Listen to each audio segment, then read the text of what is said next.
Fanny Griesmer et sa célèbre pause café, celle du vendredi. On parle d'un sujet qui est, Fanny, un peu, pas tabou, mais on n'en parle pas beaucoup de ce sujet. Alors, c'est pas la glottophobie. On en a honte, c'est pas la glottophobie, parce que c'est un mot de vocabulaire qu'on a appris ici. C'est la téléphonophobie. La téléphonophobie. Qu'est-ce que c'est donc ? C'est la peur du téléphone. Alors, pas le téléphone en tant que tel. D'ailleurs, c'est l'objet du quotidien, sans doute, auquel nous tenons le plus. Il renferme une grande partie de notre vie. Et pourtant, chez certains d'entre nous, il peut être source d'angoisse quand il s'agit de l'utiliser pour sa fonction première, celle de téléphonie. Et cette angoisse porte effectivement ce nom, téléphonophobie. Ah, vous l'avez bien dit. Donc, la peur de passer un petit coup de fil. C'est vrai, c'est réel. Phénomène méconnu, bien sûr, assez étrange, surtout pour ceux qui n'y sont pas confrontés. Et pourtant, la peur du coup de fil est loin d'être anecdotique. Vous pouvez avoir, je ne sais pas, la boule au ventre, les mains moites, le cœur qui s'emballe, la gorge nouée. Vous n'êtes pas amoureux, non, c'est juste le syndrome pré-coup de fil. Si, en tout cas, l'idée de téléphoner vous angoisse, que ce soit effectivement pour passer un appel, en recevoir ou peut-être laisser un message, vous faites alors partie des 62% de Français qui déclarent ressentir de l'anxiété avant de téléphoner. Chiffre issu d'une étude menée par Face for Business, un service de gestion de répondeurs téléphoniques. Et cela semble plutôt paradoxal dans une société hyper connectée, mais la téléphonophobie sévit davantage, semble-t-il, chez les millennials.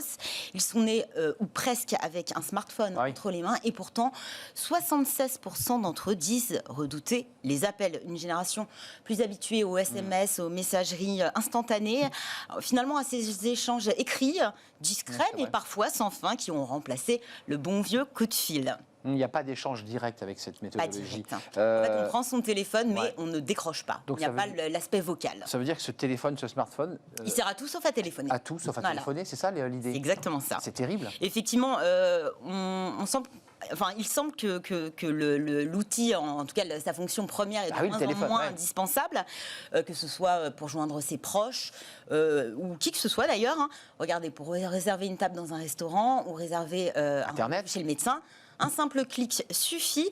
Alors, le coup de téléphone semble tomber en désuétude, mais il n'est pas pour autant mort et enterré. Dans le monde du travail, on ne pourrait pas se passer totalement du téléphone, vous le disiez tout à l'heure avec les avocats, et ce malgré l'explosion du mail, des calls, des entretiens d'embauche. Enfin, on a des premières phases d'approche par téléphone, contact avec un recruteur, un rendez-vous client. Les occasions de se frotter à l'exercice de l'appel téléphonique sont encore nombreuses. Et chez les téléphonophobiques, l'angoisse de décrocher peut être particulièrement handicapante de leur activité. Mais pourquoi cette peur ? Elle vient d'où ? Alors, elle semble curieuse parce qu'effectivement, derrière votre téléphone, enfin derrière ou à côté, mais en tout cas le téléphone brise la barrière et en fait on n'a pas cette angoisse de parler directement à la personne. Vous n'avez pas forcément besoin de le regarder dans les yeux, donc ça semble quand même assez surprenant. Et pourtant cette angoisse existe bel et bien. Alors en réalité elle n'est pas née du tout avec le sacre des messageries instantanées. Alors par contre, c'est une réalité, les appels sont moins fréquents. Aujourd'hui, recevoir un coup de fil, c'est un peu comme recevoir une lettre. Pire, une lettre recommandée. C'est un événement presque, aussi inattendu que potentiellement inquiétant. Et finalement, l'angoisse de décrocher peut venir directement d'une peur irrationnelle, celle de la mauvaise nouvelle. C'est du sérieux, quoi. Voilà, c'est du sérieux, exactement. Il y a aussi ce côté intrusif de l'appel téléphonique. Quelqu'un vous appelle à un moment auquel vous ne vous attendez pas. Vous ne le maîtrisez pas. Il vous surprend sans crier gare. Il vous oblige aussi à improviser, et c'est là où ça pose problème. À l'inverse d'un texto que l'on peut penser, réfléchir, poser avec soin, écrire, téléphoner, c'est devoir réagir en temps réel sans possibilité de se rattraper si vous commettez une bourde. La peur de ne pas savoir quoi dire, d'être pris de court, de se tromper, de mal faire, de bafouiller. Alors on peut aussi rapidement se sentir jugé par la personne qui vous appelle, au centre d'une attention que vous n'avez pas forcément demandée. Et puis paralysé, hein, incapable d'improviser. D'autant qu'en temps normal, une large partie du langage repose aussi sur le corps, le langage corporel. Et là, vous en êtes privé avec le téléphone. Donc, impossible de savoir ce que pense réellement votre interlocuteur. Ouais, et ça peut stresser certains. Angoisse décuplée, encore plus, c'est vrai pour ceux qui sont un peu timides, quand on est en open space. Et ça ne concerne pas que les téléphonophobiques. Non, c'est passer un coup de fil en Pourquoi ? open Parce space. que vous êtes en présence de vos collègues, de votre manager Ça dans concerne le l'oreille. journaliste. Hein. Mais bien sûr, constamment, on passe des coups de fil et dans l'open space aussi.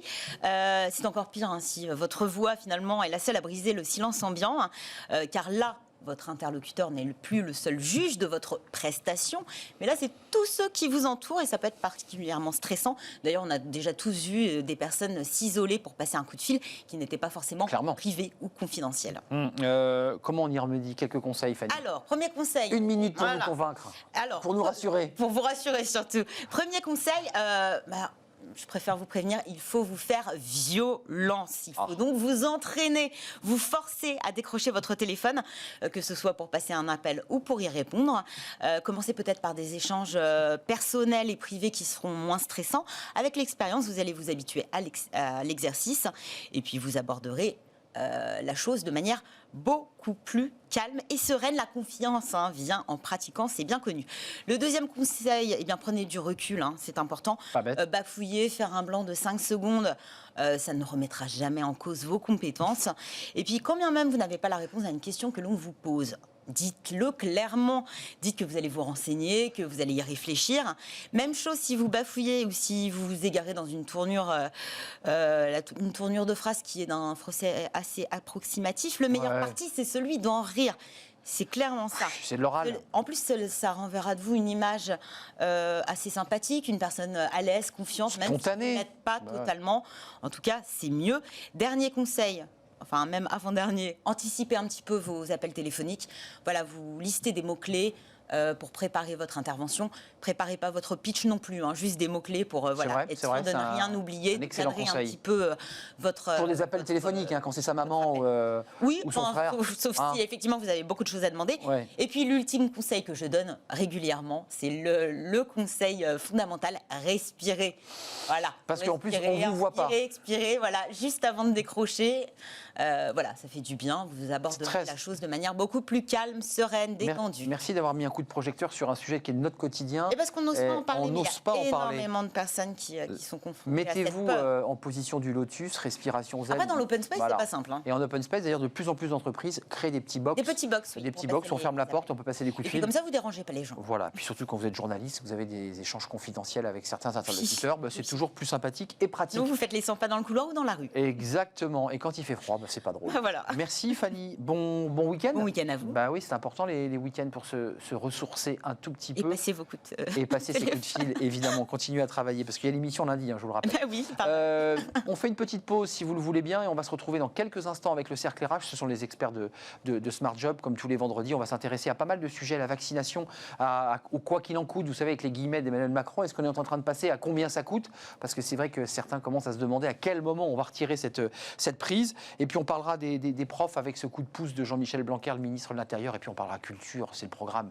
formidable parce que vous êtes allés très nombreux dans les salles de cinéma pour cette réouverture. On fait le point entre inquiétude et relance. C'est dans quelques instants.